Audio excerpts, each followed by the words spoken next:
So Abby and Mom are doing one thing together they have never done before for the first time in April, and you guys are tight. Yeah, we've gotten a lot closer as we've gotten older. Like, it wasn't always like that. Like, I grew up in the kind of household where the parents were parents and the kids were kids.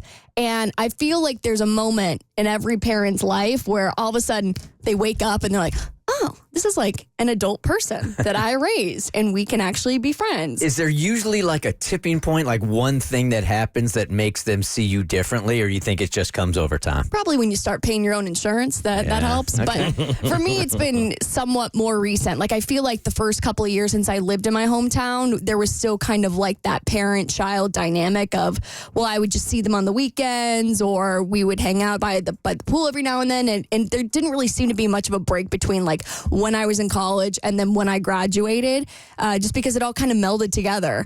And then when I moved to this city to work here, I feel like it kind of switched a flip in my parents' mind that they're like, oh my God, like our kid is an adult, like out here existing. It'd be really cool to actually be friends with this person. This isn't summer camp. This is really you in real life. This is really me in real life. And I think the distance has really created an appreciation on both ends. Like, I appreciate the moments where I get to talk to my parents because I don't see them all the time. And I think my parents appreciate me more because I think, not that I think they took for granted, but I think because there was no break between college and me moving to my hometown, they never really had a chance to miss me. Right.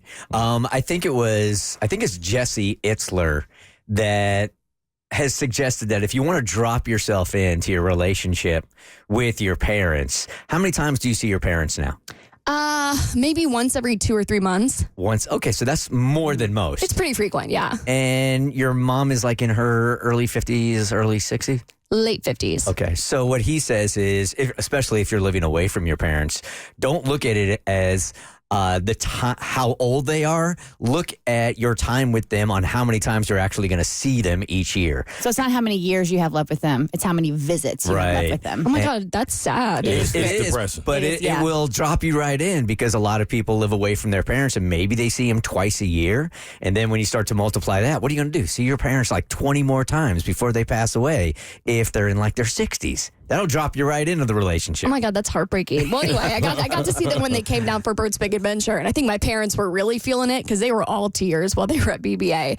And I think my parents have finally sounds like, oh, finally, but I feel like my parents have this realization of, I really want to be friends with my child before, I guess they kick the bucket. Because my parents are also very hyper aware of the fact that, there's not a ton of time left. My mom is obsessed with like the blue zones and longevity. My dad just wants to play golf for as long as he can. He's cruising. Well, that's where his blue zone is. His blue zone is on the green. So my mom and I kind of realized, my mom actually realized because she was on the phone with her friend and her friend had just gotten off of like a trip to Portugal with her daughter. And she was like, you know what? Now that I think about it, me and Abby, in our 26 years of knowing each other on this earth, have never done a trip together. Like, we've never gone away for a weekend anywhere where it's just been us two. We've done some family vacations somewhat recently. Like last summer, we did a family trip to South Florida. But my mom and I have never gotten on a plane together by ourselves, gotten a hotel room by ourselves, booked excursions by ourselves to actually spend some quality time together. So my mom called me up when while we were on our mutual walk the other day. We both do this thing where we're usually walking around the same time around sunset. And so she'll call me and we'll catch up. And she called me and she said, how would you feel about going away for a couple of days? And I was like, a free trip? Hell yeah. I'm like, what am I going to argue with it? And I got a little nervous because I'm like, we're still kind of in the early days of friendship as adults, if that makes sense. Like, we're still kind of feeling each other out in terms of us both being adults and not having that weird parent-child dynamic. Yeah. So I was like, it's a free trip, but is it going to come with a cost? And that cost being my mental health. So we've been planning a trip to California for the last couple of weeks. And in April, we are going to take our first mother-daughter trip together. Oh, that's freaking great. I know. I'm very, very excited. So I'm glad to be going on my parents' dime. We're going to Napa. Thank God. I don't have to pay for that myself because I couldn't. But it'll be nice to actually really get to spend quality time with her for an extended period of time with lots of alcohol involved.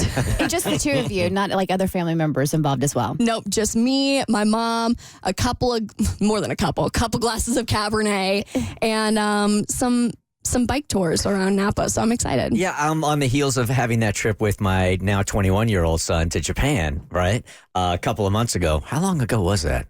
Yeah, it was. Yeah, it's actually been a while. Been a Well, I year? mean, yeah. It's all gone by fast. And I can tell you this, that I wouldn't say game changer because we didn't have a bad relationship. It's just that he and I are so different. And you do see your kids differently. They're your kids, right? So when we went to Japan together and it was just me focusing on him for 7 days and really just listening and understanding more how he ticks, it was certainly a game changer in our relationship. And it has lasted all these months. And I think traveling, like, period, with any relationship really shows you who a person is. Like, who are they in stressful moments? Who are they in good moments? Like, I was talking to a friend the other day who started dating this guy about, like, 3 months ago. And he really wants to go on a trip because, like, I want to see how well you travel. And she's like, hold up. Like, I'm not like a dog or anything. Like, I'm a human. But she was like, that actually makes a lot of sense because when you see somebody in like the best moments and the worst moments, it really ties you together well. So it's like a make or break thing. So let's hope I still like my mom after this. Let's hope she still likes you afterwards. Yeah. The Bert Show.